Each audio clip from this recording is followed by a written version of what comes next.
जगह जी लगाने की दुनिया नहीं है, ये इबरत की जा है, तमाशा नहीं है। सुभान अल्लाह। और लाई हयात आई कज़ा, ले चली चले।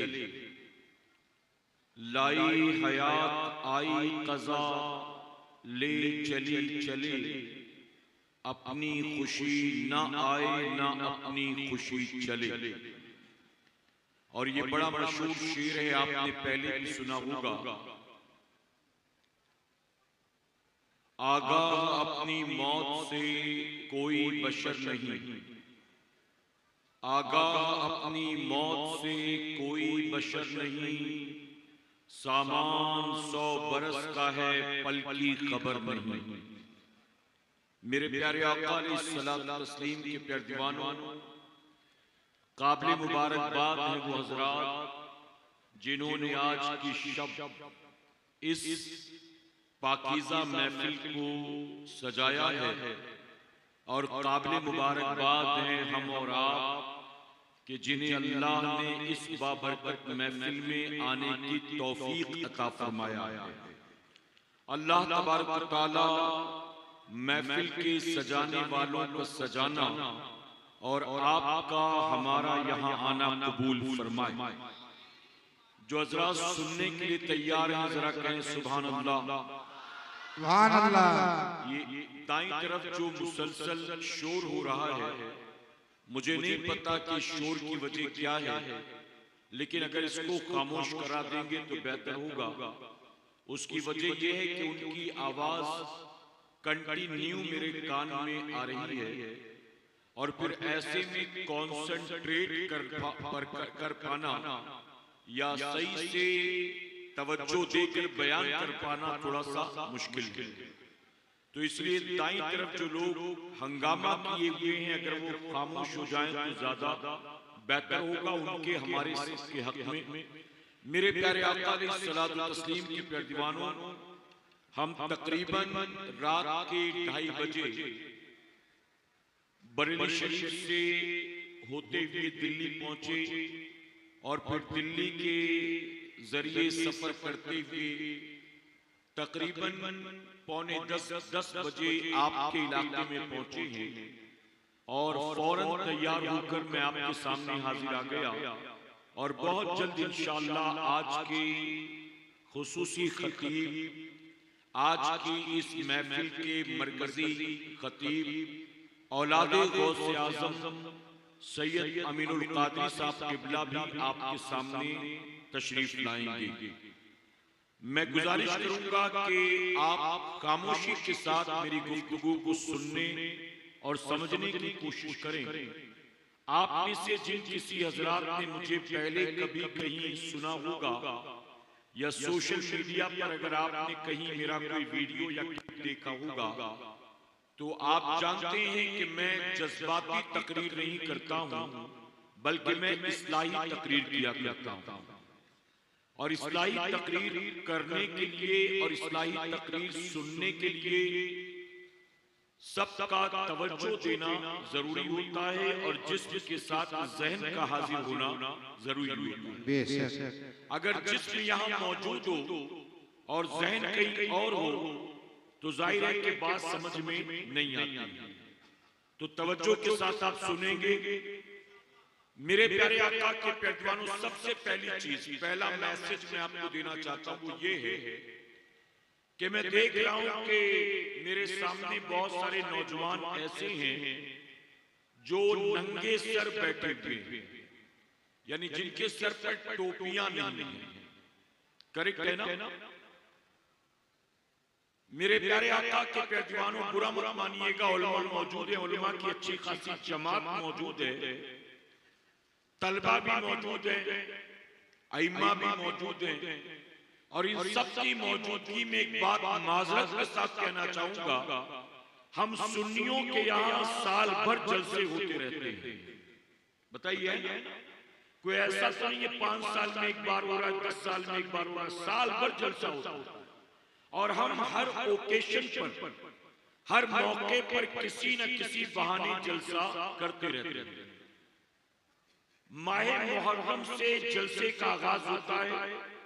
रमजान शरीफ में शायद कहीं प्रोग्राम नहीं होता होगा, हालांकि आपके यहाँ नहीं होता, लेकिन मैं उस वक्त रमजान शरीफ में नागौर की तरफ जाता हूँ, राजस्थान की तरफ, और नागौर वगैरह में माह रमजान की हर ताक रात में, आखिरी अशरे की हर ताक रात में रात भर का जलसा होता है। तो वहां का ये माहौल है। तो अगर पूरी दुनिया में देखा जाए या सिर्फ हिंदुस्तान में देखा जाए तो हम सुन्नियों के यहाँ साल भर जलसे होते रहते हैं। कभी 11वीं शरीफ के नाम पर, कभी 12वीं शरीफ के नाम पर, कभी छठी शरीफ के नाम पर, कभी शोदाए करबला के नाम पर, कभी दस्तार बंदी के नाम पर, कभी गांव के सालाना जलसे के नाम पर, कभी किसी बुजुर्ग के उर्स के नाम पर। लेकिन हम सुन्नियों के यहाँ साल भर जलसे होते रहते हैं। लेकिन साल भर जलसे होने के बाद भी बहुत माजरत के साथ कहना पड़ता है कि जहां हमारे यहाँ साल भर जलसे होते रहते हैं, इसके बावजूद हमें आज तक जलसों में कैसे आया जाए इसकी भी तमीज नहीं। जलसों में आने का तरीका क्या होता है, जलसों में आने के आदाब क्या होते हैं, जलसे में कैसे आया जाए, हमें आज तक ये भी मालूम नहीं है। इल्ला माशाअल्लाह। मेरे प्यारे आका के पैगंबरों, इस महफिल के बारे में हमारा यह अकीदा है कि जहां मेरे नबी के जिक्र की महफिल सजती है, मेरे नबी खुद वहां तशरीफ लाया करते हैं। सुभान अल्लाह। और हदीस शरीफ में आता है कि जहां चंद बंदे जमा होकर अल्लाह का जिक्र छेड़ देते हैं, हदीस शरीफ में है, जहां चंद बंदे जमा होकर अल्लाह का जिक्र छेड़ देते हैं, अल्लाह जमीन के उस टुकड़े को जन्नत के बाग में तब्दील फरमा देता है। सुभान अल्लाह। तो जहां अल्लाह के जिक्र की महफिल सजे, जमीन का वो हिस्सा फिर जमीन का हिस्सा नहीं रहता, जन्नत का बाग बन जाता है, जन्नत का बाग। तो इस वक्त हम कहां बैठे हुए हैं? मिल्की में नहीं बैठे, जन्नत के बाग में बैठे हैं। इंतजामिया ने पता लिखा मिल्की का, लेकिन चूंकि जिक्र की इलाही के लिए जमा हुए तो रसूलुल्लाह ने फरमाया अब तुम्हारे गांव की जमीन का ये टुकड़ा जिक्र की बरकत से जन्नत के बाग में तब्दील हो गया। तो कहां बैठे हुए हैं? तो जन्नत के बाग में ऐसे मुंह उठा के आएंगे जी। जन्नत के बाग में आप बताइए, जन्नत में कोई ऐसे दाखिल हो जाएगा अपनी मर्जी से, इस्तिंजा किया, पानी भी नहीं लिया, नापाक था, ऐसे चला आया। मेरे प्यारे आका के पैगंबरों, आप मुझे बताएं, प्याज और लहसुन खाना ये जायज है कि नाजायज है?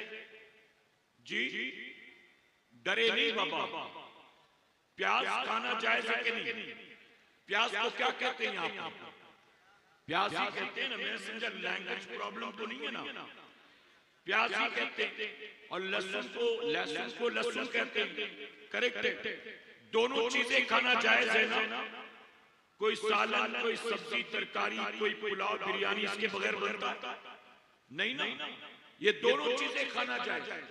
लेकिन यही प्याज और यही लहसुन जिसका खाना जायज है, इसको कच्चा खाकर मस्जिद में आना मकरूह है, करेक्ट है ना?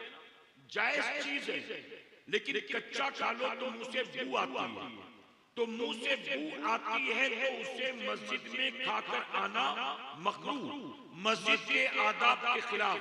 अब बताइए कि अल्लाह के घर में जब आप बदबू वाली चीज खाकर नहीं जा सकते हैं, अल्लाह के घर में राई के तेल का दिया नहीं जला सकते हैं क्योंकि बदबू आती है उसमें, तो जब बदबू वाली हलाल जायज चीज को अल्लाह के घर में खाकर जाना मकरूह है, तो जन्नत में क्या यूं ही कोई भी मुंह उठा के चलाएगा?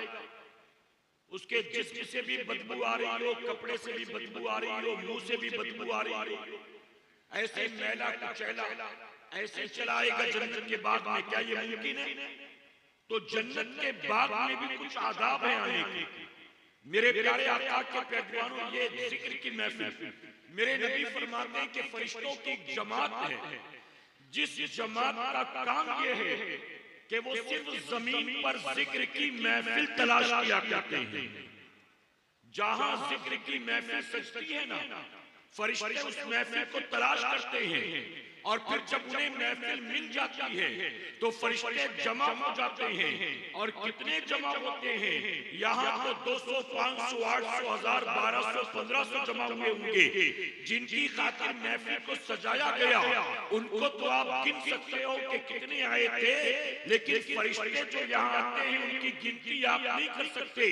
हदीस शरीफ में आता है कि जिक्र की महफिल जहाँ सजती है वहाँ लोगों के सरों पर फरिश्ते अपने परों को बिछा देते हैं और उनके ऊपर दूसरे फरिश्तों की सफ लगती है, उनके ऊपर तीसरे फरिश्तों की सफ लगती है, उनके ऊपर चौथे फरिश्तों की सफ लगती है। और मेरे आका फरमाते हैं जहां जिक्र की महफिल सजती है वहां जमीन से लेकर आसमान तक इतने फरिश्ते जमा होते हैं कि नूर का सुतून तैयार हो जाता है।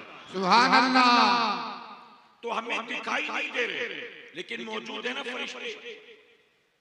और जहां फरिश्ते मौजूद है, ये भी सुन लो, हदीस शरीफ में ये भी आता है कि जहां फरिश्ते मौजूद हो वहां जो दुआ की जाए अल्लाह दुआ कबूल फरमाता है। सुभान अल्लाह। फरिश्तों की मौजूदगी में जो दुआ करो अल्लाह वो दुआ कबूल करता है। तो अब इस महफिल में फरिश्ते हैं, इस महफिल में ये जन्नत का बाग है, इस महफिल में रसूलुल्लाह को तशरीफ लाते हैं। तो इस महफिल में यूं ही मुंह उठाकर ना आया करो, इस महफिल में तैयार होकर आया करो कहीं इंशाअल्लाह। ये जो उलमा आपको दिखाई दे रहे हैं आप देखिए इनको, ये सब तैयार होकर आए, कैसे मुंह उठाकर आ गए। आप बताइए, इन्होंने कुर्ता पैजामा भी पहन रखा है, इन्होंने जुब्बा पहन रखा है, जैकेट पहन रखा है, टोपी या मामा बांध रखा है, इन्होंने खुशबू लगा रखा है, कुछ लोगों ने सुरमा भी लगा रखा है। ये सारी तैयारियां जो करके आते हैं ये अवाम को दिखाने के लिए तैयार होकर नहीं आते हैं, बल्कि ये उनके लिए तैयार होकर आते हैं कि जिनसे ज्यादा खूबसूरत रब ने किसी को बनाया ही नहीं। सुभान अल्लाह। वो आका तशरीफ लाते, इसलिए हम तैयार होकर आते। अच्छा, जब बंदा इंतकाल करता है उसको कब्र में उतारने से पहले उसको गुस्ल देते कि नहीं? अब काय को गुस्ल दे रहे उसको? मर गया ले जाओ दफन कर दो, गुस्ल काय के लिए? उसको गुस्ल दिया जाता है, उसको सुरमा भी लगाते हैं, उसको नए कपड़े का कफन पहनाते हैं, कफन पर खुशबू भी मलते हैं। अगर कब्र ही में दफनाना था, मिट्टी ही डालना था, तो ये तैयारियां क्यों कर रहे थे? तो ये सारी तैयारियां उसके लिए की जाती हैं कि जिसको जिससे दुनिया में जीते जी बंदा मोहब्बत करता रहा और बिन देखे जिनकी मोहब्बत में तड़पता रहा, आज कब्र में जाएगा तो उनका दीदार होने वाला। सुभान अल्लाह। अच्छा, आपको अगर एमएलए साहब के साथ लंच पर बुलाया जाए, तवज्जो है ना, मैं ज़हन बना रहा हूं, तकरीर आप सैयद साहब की सुनिएगा इंशाअल्लाह। अगर आपको एमएलए साहब के साथ लंच पर बुलाया जाए, एमपी साहब के साथ रात के खाने पर बुलाया जाए, स्लीपर पहन के जाओगे? स्लीपर पहन के जाओगे? टूटी चप्पल पहन के जाओगे? दिन भर का पसीने वाला कपड़ा पहन के जाओगे? अच्छा, अगर आप में से आपके गांव में किसी ने कोई ऐसा कारनामा अंजाम दिया कि गवर्नमेंट की तरफ से उसको दिल्ली बुलाया गया और कहा गया प्रेसिडेंट के साथ उसकी मुलाकात होने वाली, अब बताइए गरीब भी होगा तो प्रेसिडेंट से मुलाकात करने के लिए नया कपड़ा सिलाएगा कि नहीं? बताइए है कि नहीं? मेरे प्यारे आका के पेटवानों, किसी बड़े से मिलना हो तो आदमी यूं ही मुंह उठा कर नहीं जाता, खूब तैयारी करके सज सवर कर एहतमाम के साथ जाता है।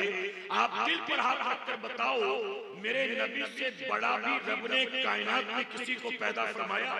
नहीं। उनसे बड़ा भी कोई पैदा हुआ? नहीं। उनसे हसीन और जमील भी कोई पैदा हुआ? नहीं। फिर उनके नाम पर महफिल सजे और यूं ही चले आओ, ये महफिल के आदाब के खिलाफ। अच्छा, यहाँ क्यों शोर कर रहे हैं?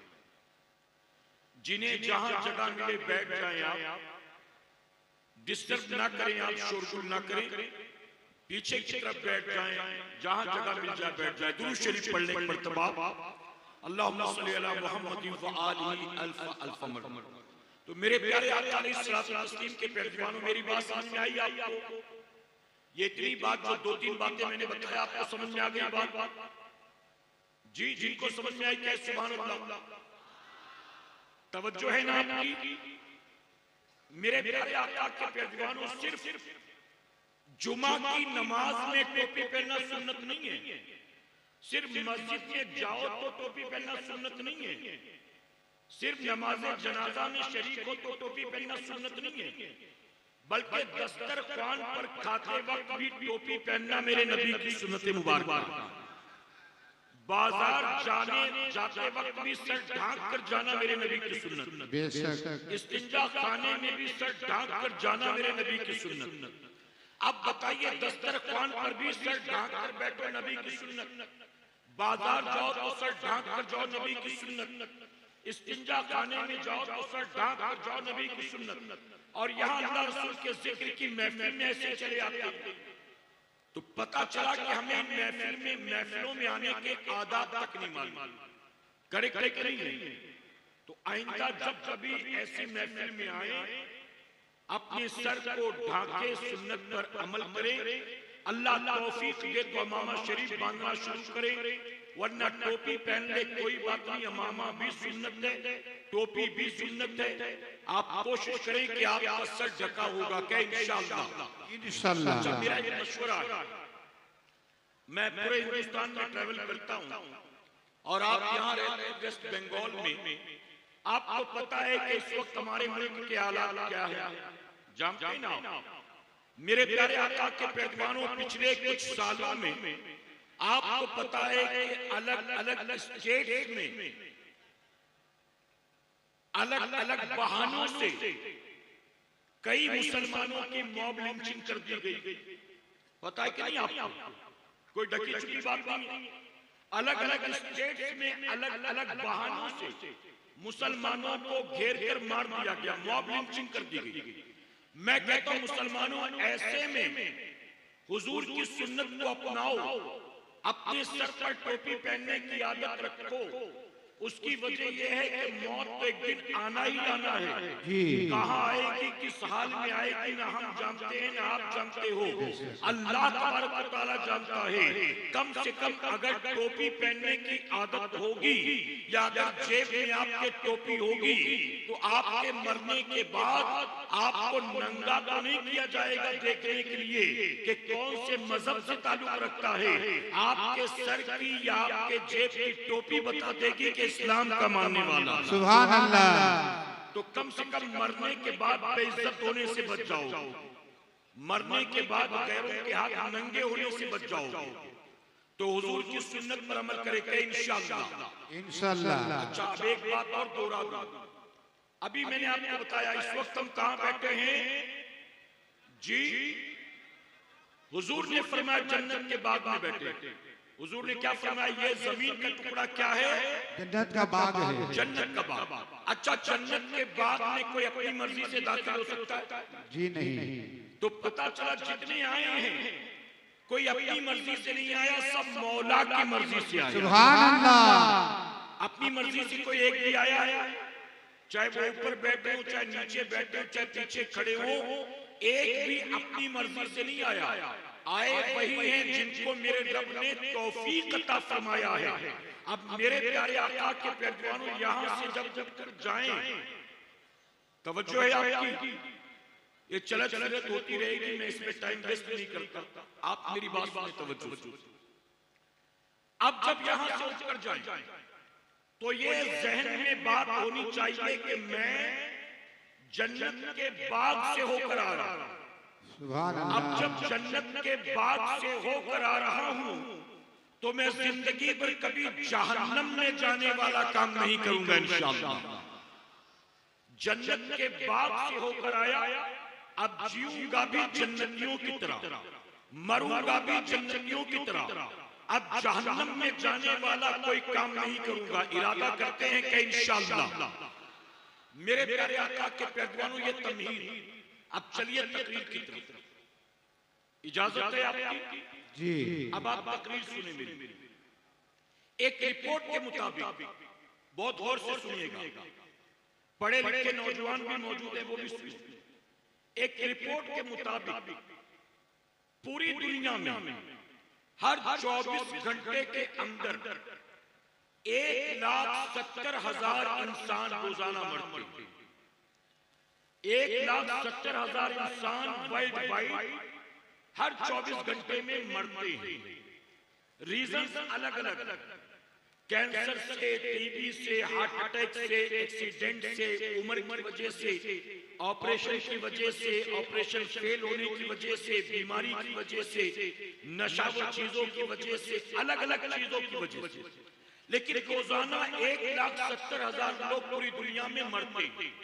अब मुझे दिल पर हाथ रखकर आप बताएं, अगर कल रात हम जिंदा थे और आज भी जिंदा, कल रात सांसें चल रही थी, आज भी सांसें चल रही हैं, कल रात दिल धड़क रहा था, आज भी दिल धड़क रहा है, कल रात रगों में खून की रवानी जारी थी, आज भी रगों में खून की रवानी जारी है। क्या बताइए इसमें अपना कोई कमाल है? जी, हम में से कोई एक भी है जो अपनी मर्जी से जिंदा है? कोई एक भी नहीं। मेरे प्यारे आका के पैगंबरों आए भी अल्लाह की मर्जी से और जाएंगे भी अल्लाह की मर्जी से। सुभान अल्लाह। अगर सीने में दिल धड़कता है तो मर्जी तेरी मेरी नहीं, मौला की मर्जी।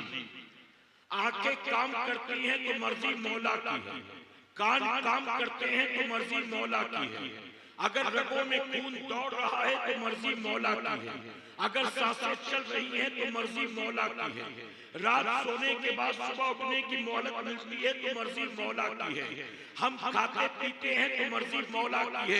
मेरे प्यारे आका के पैगंबरों, जिंदगी और मौत पर कुदरत रखने वाला अल्लाह के सिवा का कोई नहीं, इज्जत और जिल्लत देने वाला अल्लाह के सिवा का कोई नहीं, बीमारी और बीमारी से शिफा देने वाला अल्लाह के सिवा का कोई नहीं, सारी कायनात का खालिक और मालिक अल्लाह के सिवा का कोई नहीं, सारी कायनात को रिज़्क देने वाला अल्लाह के सिवा कोई नहीं। अब आप मुझे बताइए, जब खालिक भी अल्लाह है, मालिक भी अल्लाह है, राज़िक भी अल्लाह है, जिंदगी और मौत पर कुदरत रखने वाला भी अल्लाह है, और हम पूरी दुनिया को चैलेंज करके कहते हैं अल्लाह के सिवा कोई इबादत के लायक नहीं है, अगर इबादत के लायक है तो सिर्फ अल्लाह है, ये पहाड़ इबादत के लायक नहीं, ये सूरज इबादत के लायक नहीं, ये सितारे इबादत के लायक नहीं, ये दरिया इबादत के लायक नहीं, ये सेहरा इबादत के लायक नहीं, ये पत्थर कंकर इबादत के लायक नहीं, ये इंसान के हाथों के बनाए बुत इबादत के लायक नहीं। अगर इबादत के लायक है तो सिर्फ मेरा परवरदिगार है, और मेरा रब वो है जो सारी कायनात का खालिक है, सारी कायनात का मालिक है, सारी कायनात का राज़िक है, सांसों को चलाने वाला वो है, दिल को धड़काने वाला वो है, आसमान का शामियाना लगाने वाला वो है, जमीन का बिछौना बिछाने वाला वो है, हवाएं चलाने वाला वो है, आसमान से पानी बरसाने वाला वो है, जमीन से सब्जा उगाने वाला है, रात सोने के बाद सुबह उठने की मोहलत देने वाला वो है। ऐ मुसलमानों, दिन रात 5 वक्त की नमाजें कज़ा करें, नमाजें कज़ा करने के बाद भी हमें खिलाने पिलाने वाला वो है, बीवी बच्चे देने वाला वो है, हमें नेमतें देने वाला वो है, हमें इज्जतें देने वाला वो है। अब जरा दिल पर हाथ रखकर बताओ मुसलमानों, अल्लाह तबारक व तआला खालिक भी है, मालिक भी है, राज़िक भी है, हम उसको अपना माबूद हकीकी मानते हैं, फिर भी दिन रात उसकी नाफरमानी करते हैं, लेकिन वो कैसा करीम है, कैसा रहीम है, कैसा रहमान है, कैसा सत्तार है, कैसा गफ्फार है। हम दिन रात नाफरमानी करते हैं, बगावत करते हैं, लेकिन अल्लाह पकड़ नहीं फरमाता है। अल्लाह हमें खिलाता भी है, अल्लाह हमें पिलाता भी है, बिन किसी मशीन और इंजन के हमारे सीने में दिल को धड़काता है, हम रात को सो जाते हैं, सोती हालत में भी हमारी सांसों को चलाता है। आप बताइए, जब नाफरमानी और बगावत के बाद इतनी करम नवाजियां हैं, अगर हम तौबा करके अपने रब से सुलह करने, अपने रब की बारगाह में अपनी पेशानी को कम कर दे, मैं जिम्मेदारी के साथ कहता हूँ, अल्लाह इज्जत देता है, अल्लाह कामयाबी और बुजुर्गी अता करता है। अगर सारी दुनिया के मुसलमान अपने अपने रब की बारगाह में रुजू कर ले, तौबा कर ले, अपने रब की फरमाबरदारी शुरू कर दे, अपने रब के सजदों के पाबंद बन जाएं, अल्लाह तबारक व तआला हमें और आपको फिर से वही इज्जत अता करेगा जो इज्जत अल्लाह ने मेरे गरीब नवाज को अता फरमाया था। सुभान अल्लाह, सुभान अल्लाह। मेरे प्यारे आका के पैदवानों, अल्लाह कुरान मुकद्दस में फरमाता है, जिस आयत करीमा जो मैंने तिलावत की उसका मफहूम, बेशक नमाज रोकती है बेहयाई और बुरी बात से। नमाज किस चीज से रोकती है जी? बेहयाई और बुराई से। अल्लाह ने इस आयत करीमा के जरिए नमाज की दो बरकतों का जिक्र फरमाया। इन्ना सलाता तन्हा अनिल फहशाए वल मुनकर, बेशक नमाज रोकती है बेहयाई और बुराई से, बुरी बात से।